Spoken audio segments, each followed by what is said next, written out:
bahwa ada keganjilan dalam putusan MK nomor 90 itu yang membuat Gibran kemudian bisa lolos di Pilpres sebagai cawapres gitu, ya tentu peluang pemakzulan itu menjadi ada. Tetapi tidak lama dari Solo kemudian ketika muncul desakan-desakan yang cukup ramai, mereka berstatement bahwa 2029 mereka akan mendukung Prabowo Subianto. Artinya apa? Artinya bisa saja perpecahan-perpecahan kecil itu sudah terjadi antara Prabowo Subianto dengan kelompok Gibran Rakabuming Raka.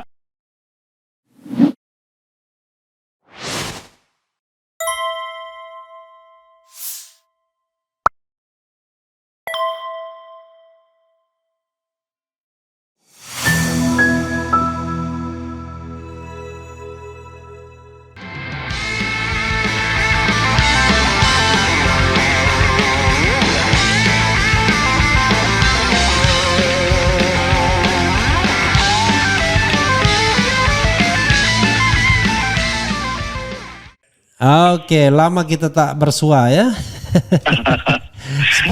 Sepertinya udah setahun lebih ini kayaknya.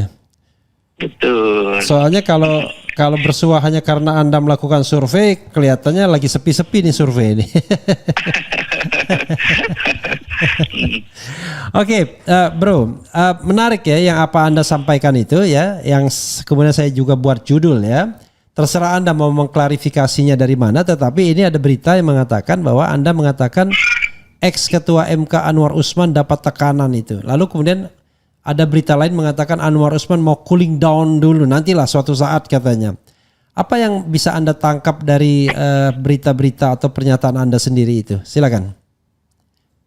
Ya, yang pertama sebetulnya kan kita membicarakan pola ya. Artinya yang terjadi dengan Anwar Usman itu juga sudah pernah terjadi pada pejabat lain. Ya, saya sebut saja misalnya Hasyim Asyari, misalnya ketua KPU yang juga sama-sama memiliki dampak gitu ya atas putusan pendaftaran Gibran sebagai calon wakil presiden di masa itu, sama-sama juga sudah diputus bersalah oleh DKPP. Begitu juga dengan Anwar Usman yang diputus bersalah oleh MK. Tetapi saya kira yang membuat Anwar Usman kemudian dalam beberapa pemberitaan tentu yang menyatakan atau mungkin ada nuansa ingin membongkar, ingin menceritakan apa yang dibalik kronologi putusan MK gitu, maka sekarang situasinya bisa dikatakan bahwa ada kebimbangan di Anwar Usman. Satu sisi rupa-rupanya kedekatannya bahkan hubungan kekerabatan dengan Jokowi tidak membuat Anwar Usman kebal hukum dan bisa mempertahankan posisinya di ketua MK. Anwar Usman menerima sanksi hingga pemberhentian dari ketua MK, tentu itu sesuatu yang secara naluriah pasti disesali. Kenapa? Karena Anwar Usman membangun karir yang cukup panjang, reputasi yang juga panjang, tiba-tiba hancur dalam sekejap dan punya potensial tidak akan bisa diperbaiki. Nah, itu mungkin yang membuat kami beropini bahwa dari beberapa rangkaian itu punya peluang Anwar Usman menyesal karena faktor dia tidak dibela oleh Jokowi, tidak juga dibela oleh Gibran, bahkan karirnya juga terputus begitu kan. Maka mau tidak mau dalam kondisi tertentu publik juga melakukan tekanan begitu, maka dia akan memilih jalur di mana oke lah kalau sama-sama saya tidak mendapatkan apa yang seharusnya diperjuangkan sejak lama, ya mungkin saatnya Anwar Usman justru berbalik mengikuti tekanan-tekanan publik. Salah satunya ketika sekarang sedang ramai desakan para jenderal purnawirawan TNI misalnya mendesak supaya Gibran harus dibawa ke sidang MPR untuk dimazulkan. Saya kira semakin besar tekanan yang dihadapi oleh Anwar Usman. Saya kira begitu kira-kira.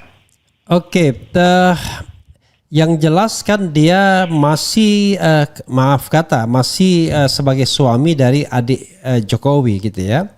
Dan dia mencoba untuk memulihkan haknya melalui Pengadilan Tata Usaha Negara.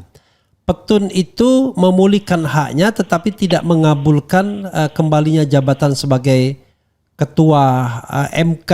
Apa yang bisa Anda simpulkan dari sana bahwa kok walaupun kakak iparnya masih berkuasa pada waktu itu, tetapi ternyata Petun tidak mengabulkan permohonannya. Silakan. Iya, Anwar Usman memang keluarga ipar Joko Widodo, tapi kan dia adalah keluarga baru.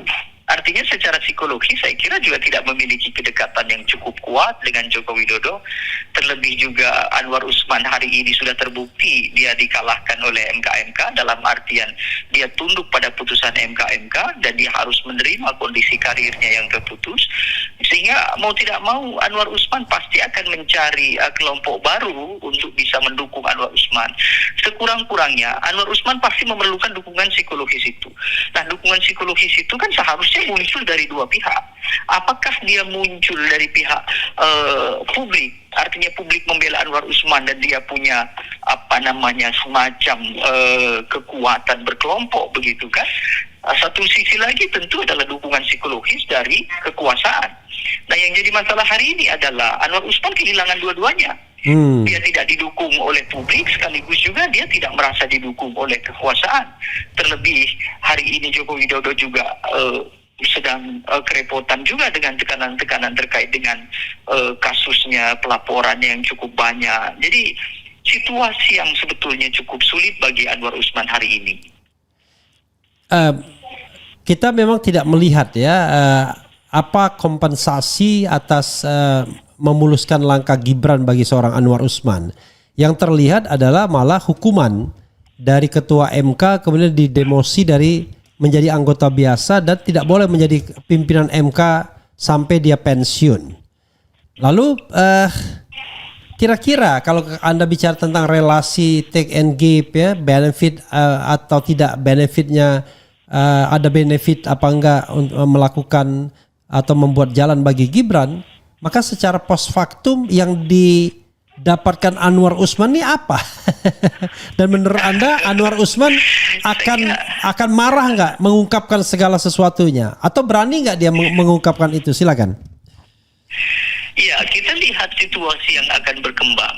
Kalau dukungan publik terhadap tekanan pada Joko Widodo itu meningkat, salah satunya misalnya sekarang kita sudah lihat tanda-tandanya adanya desakan pemakzulan terhadap Gibran Rakabuming Raka, dan itu muncul dari purnawirawan yang secara psikologis ini tentu dekat dengan presiden.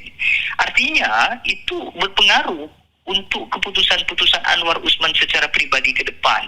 Kalau gerakan-gerakan yang mendesak Gibran, termasuk gerakan-gerakan yang mendesak supaya ada dibuka kembali kasus tentang sidang MK terkait Gibran itu, bukan tidak mungkin Anwar Usman tentu akan berani melakukan gerakan-gerakan perlawanan. Nah, take and give yang seharusnya didapatkan oleh Anwar Usman ini saya kira hanya halusinasi Anwar Usman, bahwa dia mungkin merasa sebagai bagian dari keluarga Joko Widodo begitu, sehingga dia membantu bagaimana proses lolosnya Gibran di konstelasi Pilpres 2024 gitu. Itu membuat dia mungkin merasa percaya diri. Tapi kan Anwar Usman lupa bahwa jangankan Anwar Usman yang baru dikenal dalam konteks kekeluargaan dengan Joko Widodo, PDI Perjuangan, Ibu Megawati Soekarno Putri yang dalam sejarah politik Joko Widodo cukup panjang sekalipun juga bermasalah dengan Joko Widodo. Artinya banyak ambisi-ambisi kekuasaan Joko Widodo itu yang berhasil didapatkan meskipun mengorbankan orang-orang yang pernah dia lalui. Apalagi ini adalah Anwar Usman. Jadi sebetulnya yang diperlukan oleh Joko Widodo terkait dengan Anwar Usman ini adalah hanya putusannya saja, bukan kemudian nanti Anwar Usman dibela habis-habisan, termasuk juga mempertahankan reputasi dan nama baiknya sebagai keluarga di MK, kan begitu. Artinya sekarang situasinya tentu bisa berbalik. Anwar Usman tentu merasa bahwa ketika dia tidak mendapatkan apa yang dia inginkan atau sekurang-kurangnya apa yang pernah dijanjikan padanya, maka ke depan kalau desakan-desakan yang saya sebutkan tadi, desakan-desakan kontra Joko Widodo ini menguat, bukan tidak mungkin Anwar Usman juga akan bergabung dengan kelompok-kelompok yang demikian itu. Saya membayangkan ya, misalnya ada sebuah pengakuan yang luar biasa dari Anwar Usman bahwa dia diintervensi misalnya oleh, katakanlah, kan kalau Rocky Gerung bilang nggak mungkin lah yang mengintervensi ketua MK itu orang di bawahnya, pasti orang yang di atasnya. Nah, satu-satunya orang di atas ketua MK tentu presiden, ya kan, Presiden Republik Indonesia atau wakil presiden. Nah, lalu tiba-tiba dia juga mengatakan barangkali bisa saja ada keterlibatan Gibran dan lain sebagainya. Menurut Anda ini akan menggelinding nggak ke arah misalnya pemakzulan?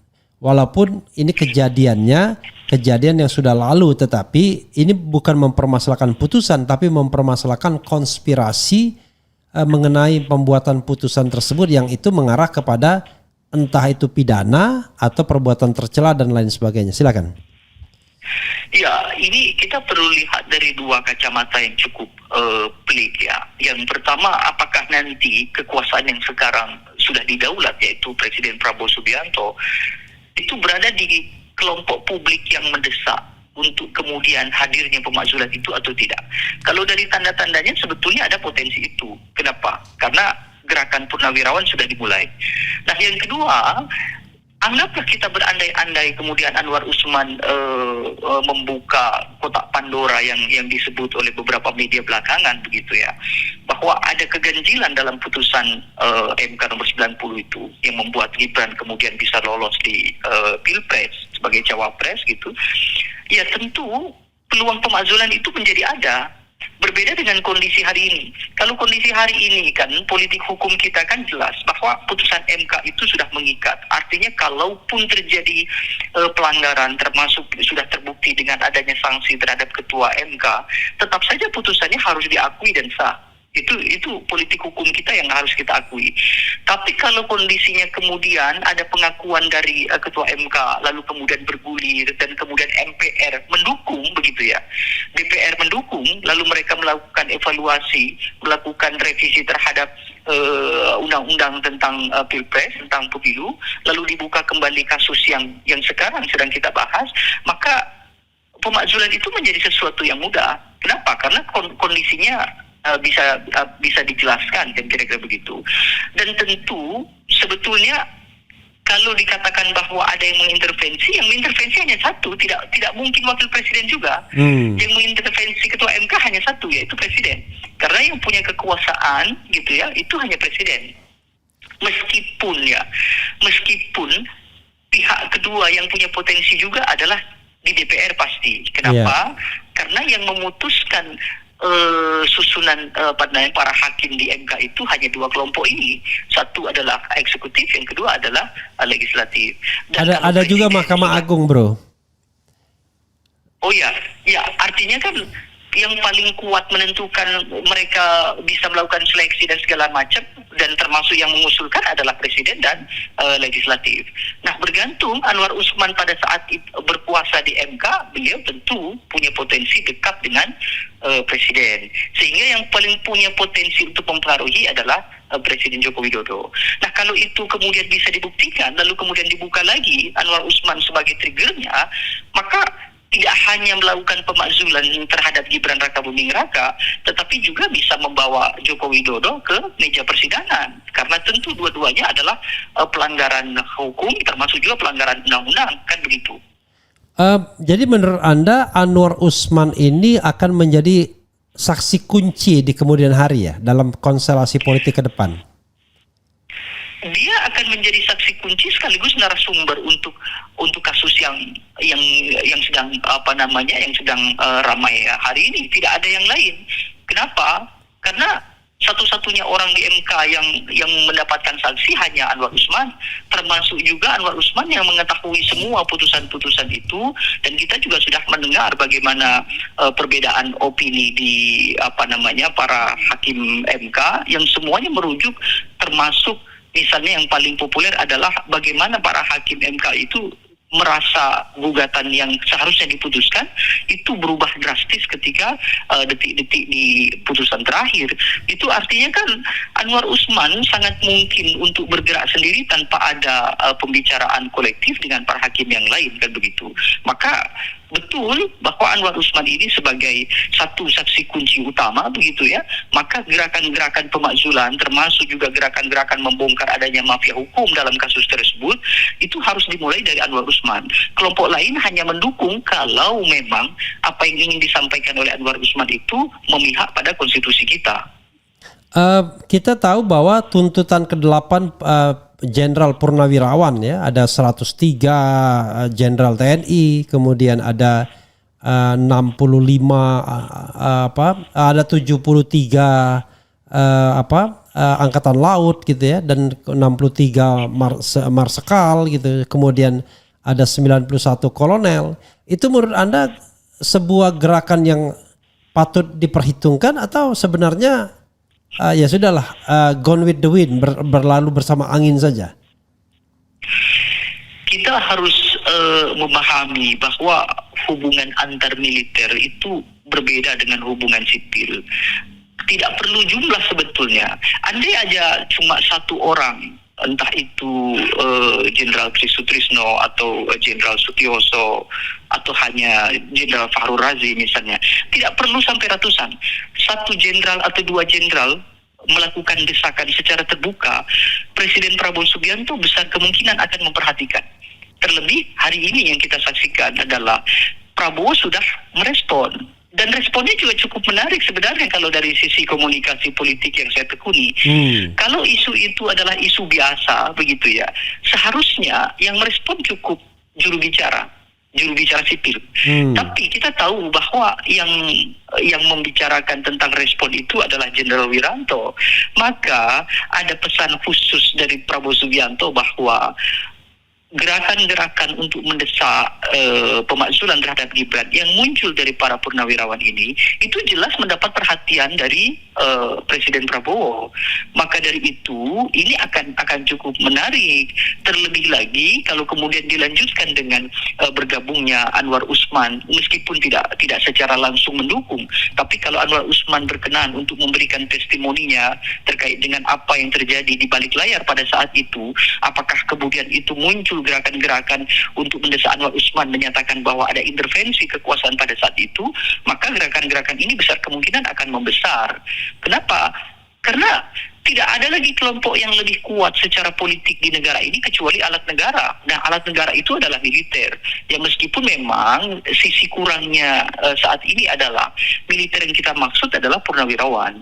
Tapi kan terbukti misalnya kemarin ketika gerakan-gerakan ini mendesak muncul di publik, lalu kemudian ada respon dari militer dengan mutasi beberapa kelompok yang salah satunya adalah putra Jenderal Tri Sutrisno, dan itu juga menjadi polemik.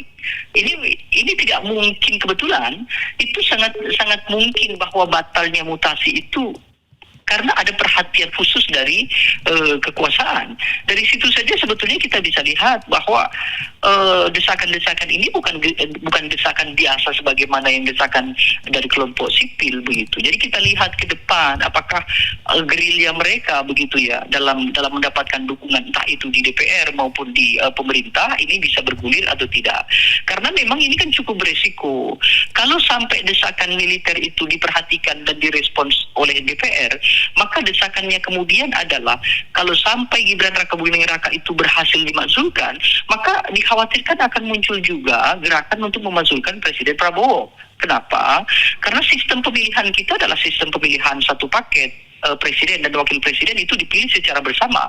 Kalau wakilnya dinyatakan batal di tengah perjalanan, maka seharusnya presidennya juga harusnya batal. Kenapa? Karena pendaftarannya secara otomatis juga tidak sah, kan begitu. Oke, ini agak pelik ini soal tata negara. Tapi saya ingin politiknya ya. Kemarin kan ada silaturahmi Angkatan Darat ya, Purnawirawan Angkatan Darat. Diundanglah Tri Sutrisno duduk satu meja, dan Pak Tri sebelumnya adalah termasuk yang menandatangani katakanlah tuntutan purnawirawan TNI tersebut. Kemudian ada drama Letjen Kunto kemudian di non-jobkan, kemudian satu hari kemudian dikembalikan lagi. Dan di dalam acara tersebut Gibran Rakabuming Raka sebagai wakil presiden tidak diundang. Alasannya karena Gibran bukan TNI, tetapi Menteri Agama diundang yang bukan TNI ya, atau bukan keturunan TNI. Kalau kita lihat kejadian ini secara politik dan komunikasi politik, Anda menangkap apa? Ya, itu tadi bahwa ini sebagai penanda hubungan militer itu memang kuat, dan termasuk juga Prabowo pasti merespon dan memperhatikan mereka. Prabowo Subianto hari ini tidak dikenal sebagai tokoh yang melupakan asal. Dia tetap, walaupun tentu kita lihat sisi kelam di masa lalu ya, bagaimana konflik Prabowo SBY, Prabowo Wiranto terkait dengan kondisi karirnya. Tapi kita lihat hari ini bagaimana Prabowo tetap bergandengan tangan dengan SBY, Prabowo tetap bergandengan tangan dengan Wiranto. Itu menandakan bahwa hubungan mereka itu sudah bukan lagi urusan individu, tapi ini betul-betul adalah kolektif jiwa korsa yang melekat secara militeristik. Itulah kenapa kemudian kalau hubungan Prabowo dengan kelompok-kelompok yang mendesak adanya pemakzulan terhadap Gibran, besar kemungkinan Prabowo tetap akan berada di pihak mereka. Dalam satu sisi karena satu jiwa korsa, yang kedua Prabowo tentu akan lebih mendahulukan kepentingan-kepentingan dari kelompok militer. Kenapa? Karena dia percaya ini adalah sistem komando yang tentu dia hormati. Apalagi kegiatan itu seperti Kandar Rafli bilang bahwa kelompok militer Gibran tidak ada, tentu karena faktor kisruh yang ramai. Karena tidak mungkin bahwa Prabowo Subianto itu tidak mengindahkan apa yang didesak oleh para purnawirawan.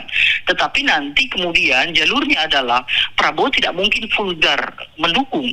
Prabowo tetap akan menyerahkan kepentingan-kepentingan desakan itu ke DPR dan MPR. Ya, yang jadi kata kunci sekarang adalah Prabowo belum cukup kuat di parlemen. Kita bisa lihat meskipun koalisinya lebih besar dibandingkan koalisi yang oposisi, tapi beberapa partai politik masih cenderung atau punya tendensi lebih loyal terhadap keluarga Joko Widodo. Nah, sekarang mungkin yang menarik adalah menunggu apakah ada tambahan kekuatan di parlemen atau tidak. Salah satunya adalah PDI Perjuangan. Kalau PDI Perjuangan kemudian dalam satu waktu nanti ada pertemuan lagi dengan Prabowo Subianto lalu mendukung pemerintah, dan di parlemen dipastikan mendukung Prabowo Subianto, bukan tidak mungkin desakan-desakan ini akan lebih mudah digulirkan. Itu harapannya ke depan. Ada satu hal yang juga menarik ya, mengenai tadi saya mau tanya apa saking saya ini sorry tadi soal ini, kita agak zigzag sedikit kalau begitu ya, soal ijazah ini ya. Tadi ada yang mau saya tanyakan, tapi oke lah, saya lompat soal ijazah. Kalau kita bicara tentang politiknya atau komunikasi politiknya, ada yang mengatakan, wah ini sebenarnya ijazah ini menjadi keuntungan Jokowi, karena Jokowi yang sudah step down itu mendapatkan panggung besar mengenai pemberitaan mengenai ijazah palsu ini. Jadi bukan negatif, tetapi justru ini suatu panggung yang bisa dimanfaatkan oleh Jokowi. Kalau Anda sendiri melihat isu ijazah ini, terlepas dari aspek hukumnya ya, dari secara politik atau komunikasi politik seperti apa? Ya, ini saya sebetulnya sudah beberapa kali menyatakan kekhawatiran dengan isu ijazah palsu ini. Kenapa? Kalau isu ijazah palsu itu digulirkan sepanjang Joko Widodo masih menjabat, mungkin masih memiliki dampak yang cukup bagus bagi konstitusi kita. Kita bisa lihatlah banyak tokoh-tokoh pejabat publik begitu ya yang tersangkut kasus pemalsuan dokumen, meskipun juga tidak terbukti secara kuat begitu ya, paling tidak memiliki dampak. Tapi kalau Joko Widodo sudah tidak lagi berkuasa, dikhawatirkan bahwa isu ijazah ini justru berhasil dimanfaatkan oleh Joko Widodo untuk menghalau isu-isu yang lebih krusial terkait dengan aktivitas-aktivitas dalam tanda kutip kriminal yang dilakukan oleh Joko Widodo selama menjabat, dan itu lebih penting. Jokowi kan sebetulnya sudah dilaporkan oleh banyak penggiat sipil gitu ya, baik itu ke KPK termasuk juga ke kepolisian, dan itu kasusnya lebih penting. Kasus kolusi, kasus nepotisme, termasuk juga kasus tentang lingkungan, termasuk juga kasus tentang korupsi, itu jauh lebih penting. Tapi justru yang direspon oleh Joko Widodo adalah kasus ijazah. Dan sekarang ketika muncul desakan-desakan pemakzulan terhadap putranya yaitu Gibran Rakabuming Raka, Joko Widodo kemudian mencari panggung dengan melaporkan secara langsung tokoh-tokoh yang terlibat dalam penuduhan ijazah palsu itu. Meskipun Joko Widodo juga tidak terbukti atau tidak berhasil membuktikan bahwa ijazahnya juga asli. Ini hanya akan menjadi perdebatan politik saja. Jadi benar kalau ditanya apakah ini akan menjadi panggung Joko Widodo, ya. Untuk itu kelompok-kelompok sipil yang tetap mendesak adanya pembuktian ijazah Jokowi palsu itu seharusnya sudah tidak perlu dilanjutkan, karena andai pun berhasil sekalipun bahwa betul ijazah Jokowi itu palsu, sanksi yang akan diterima oleh Joko Widodo sudah tidak akan berdampak terhadap publik, tidak akan berdampak terhadap kekuasaan, itu hanya akan mendapatkan sanksi personal saja, kan begitu kira-kira. Menurut Anda apa yang diinginkan oleh Jokowi saat ini ketika dia melaporkan kasus ini ke Polda Metro? Apakah dia ingin menghindar dari pembuktian ataukah dia sesungguhnya pengen menyerang balik sambil memanfaatkan panggung tadi? Ya, yang satu sisi saya kira secara politik ada hal yang perlu dihalangi. Salah satunya adalah isu riuhnya tentang pemakzulan Gibran. Apalagi ini kan isu pemakzulan juga sekali lagi disuarakan oleh kelompok dari bangsa kita yang memiliki pengaruh terhadap presiden. Bukan disuarakan oleh sipil, bukan disuarakan oleh aktivis. Kalau disuarakan oleh sipil atau aktivis, mungkin Jokowi akan tetap tenang-tenang saja. Tapi begitu dia tahu bahwa yang mendesak pemakzulan itu adalah militer, maka mau tidak mau ini tentu ada yang menghalau. Nah, salah satu alat menghalau itu saya kira adalah turunnya Jokowi ke kepolisian untuk melaporkan kasus ijazah palsu. Supaya apa? Supaya ijazah palsu tetap ramai, orang kemudian tetap fokus pada ijazah palsu. Dan itu tidak produktif sebetulnya. Jadi apakah Jokowi kemudian dalam orientasinya ingin melawan atau tidak? Ya tentu dia melawan secara praktis. Tapi substansi perlawanan Jokowi adalah untuk menghalau isu supaya tidak lebih membesar dibandingkan dengan ijazah palsu. Kenapa? Karena isu ijazah palsu mau sebesar apapun itu tetap tidak akan mengganggu kekuasaan Jokowi.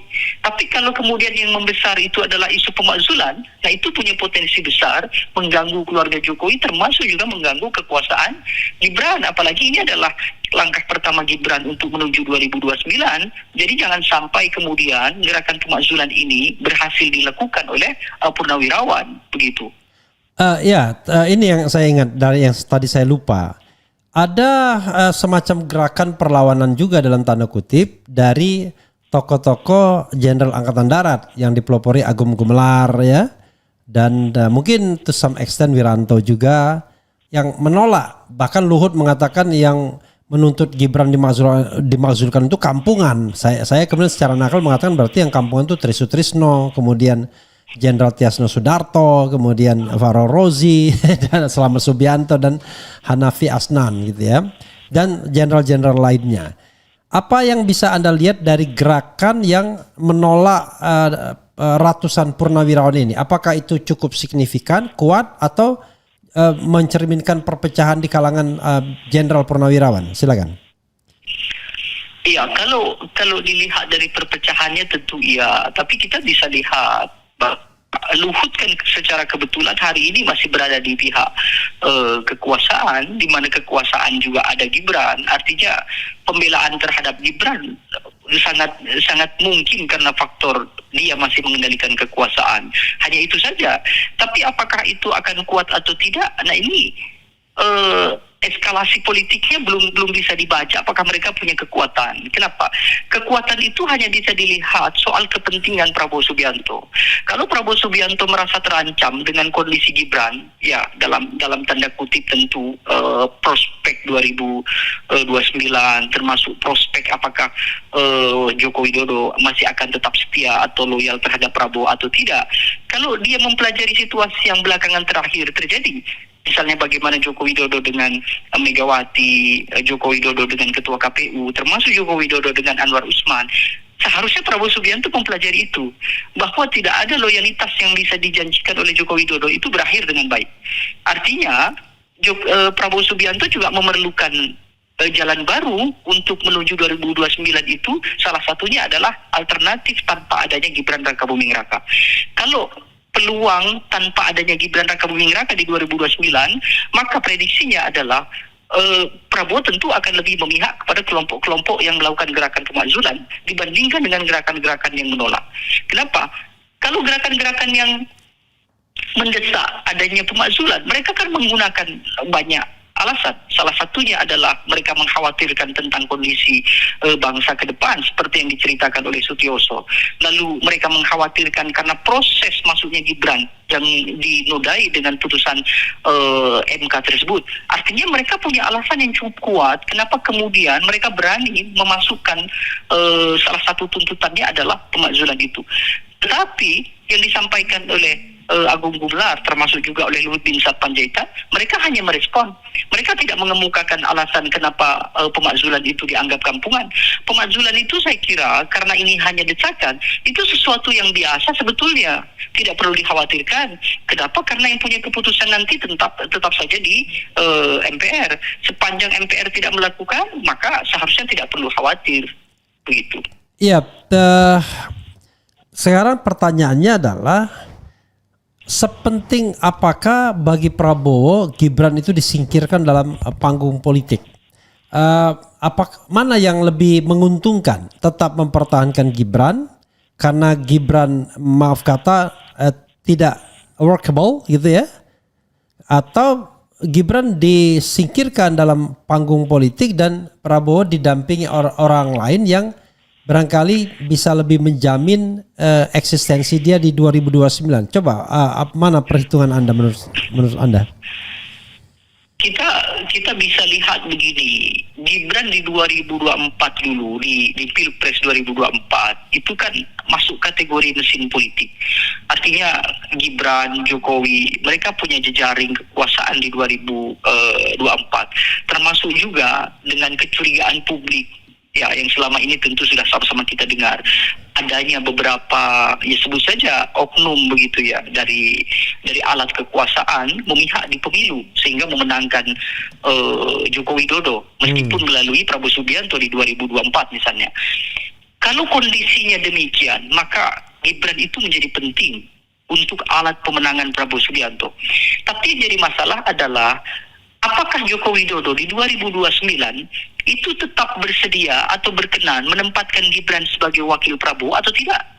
Kalau kemudian nanti keinginan Joko Widodo adalah harus ada eskalasi yang lebih besar, Gibran tidak boleh lagi menjadi wapres tapi dia harus menjadi presidennya, maka mau tidak mau perpecahan antara Prabowo Subianto dengan Gibran Rakabuming Raka akan muncul dan punya potensi muncul lebih dini dibandingkan dengan yang seharusnya. Kita lihat misalnya penandanya bagaimana ketika beberapa menteri belakangan begitu ya, mereka hadir ke Solo. Saya sebut saja misalnya ada Zulkifli Hasan, kemudian ada Bahlil Lahadalia begitu. Tetapi tidak lama dari Solo kemudian ketika muncul desakan-desakan yang cukup ramai, mereka berstatement bahwa 2029 mereka akan mendukung Prabowo Subianto. Artinya apa? Artinya bisa saja perpecahan-perpecahan kecil itu sudah terjadi antara Prabowo Subianto dengan kelompok Gibran Rakabuming Raka. Jadi kebersamaan Gibran dengan Prabowo Subianto di 2029 itu dalam peluang yang kita prediksi ya itu cukup kecil.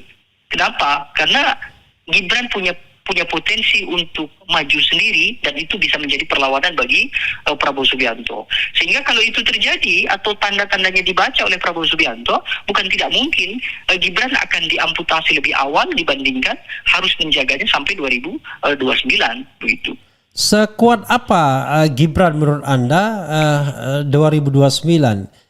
Kualitas pribadi kita lihatlah ya, rasanya betul jauh. Tetapi apakah jaringan Jokowi itu masih workable, masih punya resources yang besar, atau sesungguhnya tidak sedahsyat itu lagi? Begitu. Silakan. Ya, sebetulnya kan kuncinya ada di Prabowo Subianto. Kalau Prabowo Subianto berhasil membersihkan loyalis Joko Widodo dari lingkarannya, maka kita bisa katakan bahwa Jokowi tidak begitu besar. Tapi sepanjang loyalis-loyalis Joko Widodo itu tidak ada perubahan, mereka tetap berkuasa di lingkar Prabowo Subianto, menjaga Gibran, maka sepanjang itu juga Joko Widodo tetap harus akan diperhitungkan sebagai kekuatan. Salah satunya misalnya sepanjang tidak ada pergantian di tubuh Kapolri, termasuk tidak ada pergantian di elit militer, di pucuk pimpinannya, termasuk tidak ada perubahan di reshuffle misalnya kelompok-kelompok di anggota kabinet Merah Putih yang terlalu loyal terhadap Joko Widodo, maka sepanjang itu juga Jokowi mungkin masih punya kekuatan. Jadi kuncinya saya kira ada di Prabowo. Nah, saya memaklumi bahwa mungkin Prabowo Subianto juga mendukung tambahan dukungan yang kontra Jokowi. Ya salah satunya yang ditunggu tentu adalah PD Perjuangan. Kalau PD Perjuangan nanti mungkin entah dalam 1 tahun atau 2 tahun pertama di pemerintahan Prabowo ini bergabung dengan Presiden Prabowo Subianto, maka mungkin disitulah awal mula dilakukan perlawanan terhadap Joko Widodo oleh Prabowo Subianto. Tapi sepanjang PDI Perjuangan masih di luar, termasuk juga belum ada pergantian loyalis Jokowi di tubuh Kabinet Merah Putih, maka sekuat itu kita bisa membayangkan Joko Widodo. Kalau kita lihat misalnya fenomena Prabowo yang sudah diangkat jadi presiden, yang sudah dilantik jadi presiden, jenderal pula, kemudian orang kaya juga, semua legacy dia punya ya, dari bapaknya, dari mantan mertua dan lain sebagainya. Kenapa begitu lemahnya dia di depan Jokowi? Kan this is the question, pertanyaan bagi kita semua. Apakah hanya karena ucapan terima kasih karena sudah dimenangkan, rela kemudian seolah-olah disetir gitu dengan banyaknya menteri-menteri dari kubu Jokowi, dan menteri-menteri itu secara telanjang menunjukkan loyalitasnya di depan mata Presiden Prabowo, yang menurut saya itu tabu bagi sebuah simbol kekuasaan, apalagi kekuasaan baru. Silakan. Ya, memang cukup dilematis ya. Tapi kita bisa lihat Joko Widodo ini termasuk politisi yang cukup ulet begitu ya. Artinya gerakannya terbukti sudah banyak korbannya. Jadi kita tidak bisa lagi menerka-nerka Jokowi ini lihai berpolitik atau tidak. Kita sudah fix melihat bahwa Jokowi lihai berpolitik. Ya tentu salah satunya adalah mempertimbangkan gerakan-gerakan Prabowo yang seolah-olah per hari ini paling tidak itu masih menunjukkan rasa tunduk dan loyalnya terhadap Joko Widodo. Tapi kita tidak bisa memungkiri bahwa Prabowo mungkin sedang menghitung kekuatan, dalam artian bahwa ketika dia merasa belum siap menghadapi Joko Widodo secara terbuka, mungkin dia hari ini sedang menyusun pasukan itu. Dan kita juga sering dengar Prabowo Subianto menyatakan bahwa guru politiknya adalah Joko Widodo. Jadi sedikit banyak saya kira Prabowo mempelajari apa yang dilakukan oleh Jokowi sepanjang 10 tahun belakangan, bagaimana Jokowi bisa memenangkan Pilpres, termasuk juga bagaimana Jokowi bisa melakukan pengendalian terhadap musuh-musuh politik. Nah itu yang mungkin dihitung oleh Prabowo, sehingga Prabowo tidak bisa atau bahkan mungkin tidak berani melakukan hal-hal yang vulgar, dan itu bisa saja merugikan Prabowo Subianto. Jadi bukan persoalan Prabowo militer, bukan persoalan dia punya alat kekuasaan yang lengkap, tetapi faktanya yang sekarang berada di lingkaran Prabowo Subianto itu juga lebih banyak adalah mereka yang dulu juga ada di lingkaran Joko Widodo. Ya salah satunya misalnya termasuk Luhut Binsar Panjaitan, Wiranto, dan beberapa anggota kabinet, kelompok dari partai politik juga masih banyak loyalis Joko Widodo begitu. Kalau Anda lihat misalnya intervensi asing atau pengaruh asing ya, yang di zaman Jokowi begitu dibukanya, China lah misalnya, dengan investasi, dengan bahkan manusia-manusianya masuk ke sini, dan itu dibilang bangsa terlatih. Apakah salah satu unsur penunjang kekuatan Jokowi itu karena topangan itu, selain oligarki, atau gimana?